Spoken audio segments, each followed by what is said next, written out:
What's going on, everyone? Welcome back to the channel. My name is Brent, and today I will be going over two different bounce lighting setups in a bedroom setting. This is to help you out whenever you are trying to use natural light, but maybe it's not cooperating with you. I know it's been a long time coming, but we are here. I am super excited to be here in Portugal with Miss Cheyenne. We have her on the channel. She's a first-time guest. We are excited to get into this content, so let's hop right in. So for the purposes of today's video, I really want to illustrate why bringing in a bounce light is so helpful. So I will be closing off one portion of the curtains because this room is a dream. You could open up all of these curtains and have plenty of natural light, but I do want to help illustrate the fact that sometimes we only have one window source and how we can kind of play with that. So for this first setup, I will only be using one light, allowing my window light to be my key light source on my model's face, and having this bounce light go all around the room in different spots, just to kind of show you how you can lift the levels and have a little bit more control over that shadow side when you are shooting with a little bit of natural light and you don't have multiple windows. So the first thing I'm gonna do is take a couple test shots with just our natural light. So I have my natural light in sort of a split lighting position. I have it off to the right side of Cheyenne. So Cheyenne, I'm just gonna have you look straight at me. 3, 2, perfect. Let's get a couple more here. I'll get some a little wider. 3, 2, nice. 3, 2, let's get one more. 3, 2.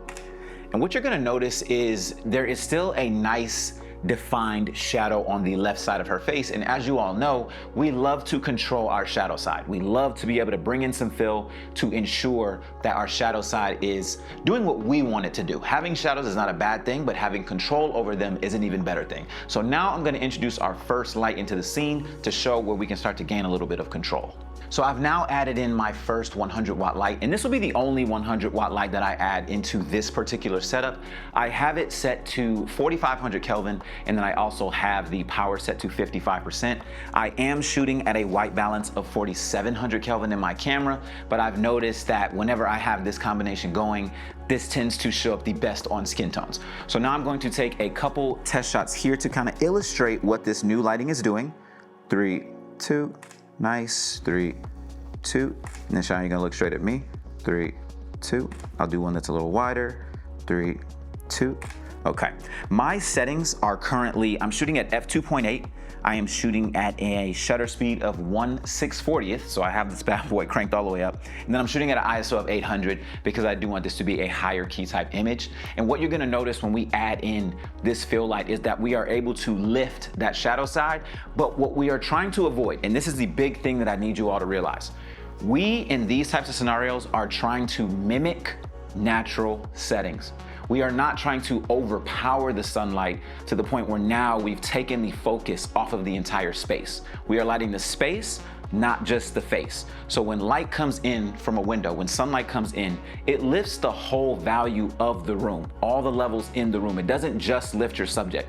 So by putting the light against the wall, it's allowing it to illuminate our space, and then as a byproduct, we are getting the shadow side lifted from our subject. So this is look number one, setup number one. Now I'm going to show you what it looks like when you don't have any windows in a space and you're using all bounce lighting. So now for the second lighting setup, we are working under the assumption that there are no windows in the area, or there are some windows, but it's a very cloudy day and you're not getting enough light to sufficiently get the scene that you want to get.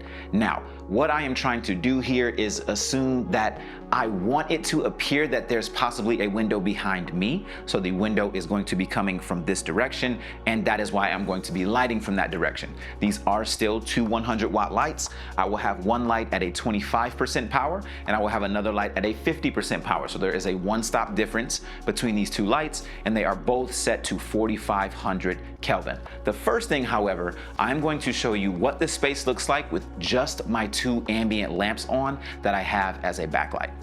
All right, so we're just gonna get a few test shots here. I am shooting at ISO 800. I am shooting at an f-stop of 2.8, and my shutter speed is 1/200th. All right, 3, 2, nice. Let's get another one here. 3, 2. Do one when you're kind of looking off this way, just so they can kind of see. 3, 2, and I'm gonna do one that's a little bit wider just to get the full scope of the scene. Boom, here, 3, 2. So as you can see, if this is something that you're going for, something super moody, then that's not a problem. But this is not going to really have any sort of implications that there is a window light coming from any space. So now we are going to turn on our first light to just see what this is going to do to kind of raise the levels of this image. So the first light that I'm gonna add in, boom, just one 100 watt. This is a Zhiyun Molus X100. So both of these are X100s. This is 100 watts. I have it set to, again, 50% power, and we are at 4,500 Kelvin. My white balance in camera is 4,700 Kelvin. So I'm going to get a few test shots here. I am not changing my settings. So f2.8, ISO 800, and my shutter speed is still 1/200. Now, get a close up here. 3, 2, boom, 3, 2, nice. We get a wider shot. 3, 2. And I'm gonna get one that's fully wide so we can really see the entirety of this scene. 3, 2. And what we're already starting to notice is we are lifting the levels of the room. Again, remember from the first setup, we are not trying to just throw light directly on Cheyenne's face, because what that's gonna do is give no light to our background, and that is not what the sun does. The sun is not a super fixed lighting setup or lighting source. So when I'm bouncing this light into the wall, it is to illuminate our entire scene. I'm also not trying to blow it out too much. I'm just trying to add that little bit of kiss to bring some ambience to our space, because this is not meant to be something where she's sitting right by a window and we're having hard light going onto our face. If this was a case where you have windows all around you, but maybe the bed is pushed back further into the room, you would have more of a soft ambient light coming onto your subject as opposed to a super hard light. So the first light is just meant to bring up that key side just a little bit, right? Act as a window right here. And now I'm going to introduce our second light, our fill side, which is going to be one stop lower. And this is just going to bring up the overall ambience and allow you some control. So now we have the full setup locked into place. I have 2 ambient lights in the background. They're acting as just like little hair lights for Cheyenne. And I have added in our second Molus X100. This is, again, a 100 watt light. So we're not working with a ton of power here. They're sitting on smaller travel tripods because we are in Portugal, so we had to pack light. And this one is set to 25%. So 50%, 25%. When you're using constant lights, if you take the percentage value and cut it in half, that is one stop of light lower. They are both still set to 4,500 Kelvin, and my camera settings have not changed at all. We are still f2.8, ISO is at 800, and my shutter speed is 1/200. So let's get a few test shots here, starting in close. 3, 2, nice. 3, 2, and I'm gonna get one that's a lot wider to kind of really show the full scene. 3, 2. And what this is really good for is if you're doing something that either A, you want it to be a little bit more of a high key look, or B, you are doing something that's a little more commercial. What I'm also gonna do is I'm gonna take this light down to 12%, or let's go 13% because that's about another stop down. And I'm gonna get another couple test shots here just to show that we can still have our control over our shadow size. So Cheyenne, you're gonna look right at me.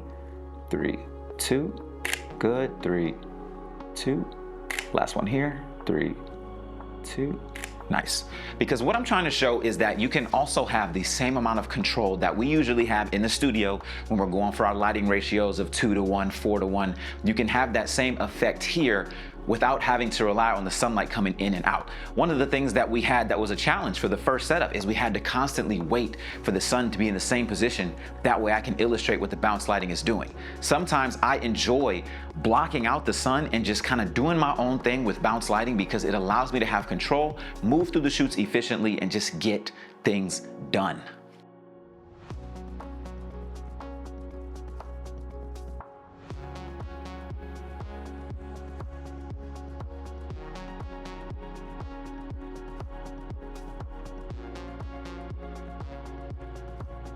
All right, everyone, that's gonna do it for another video. This was 2 different bounce lighting setups that you can add into your bag. The biggest takeaway that I want you to get from this video is we need to be able to get the shot no matter what. Sometimes you're gonna be in a scenario where you have great natural light, you have great window light coming through, and you can just pick up your camera, turn it on, point it at your subject, and snap away. But there are going to be a lot of times and a lot of moments where maybe there's a cloudy sky. Maybe the picture that you saw on Airbnb or on Peerspace is not the same thing that you saw when you got into the actual studio. So we need to have the ability to light our spaces and get the look that we want consistently, because that's what's gonna keep you booked and busy and keep you as a reliable photography option.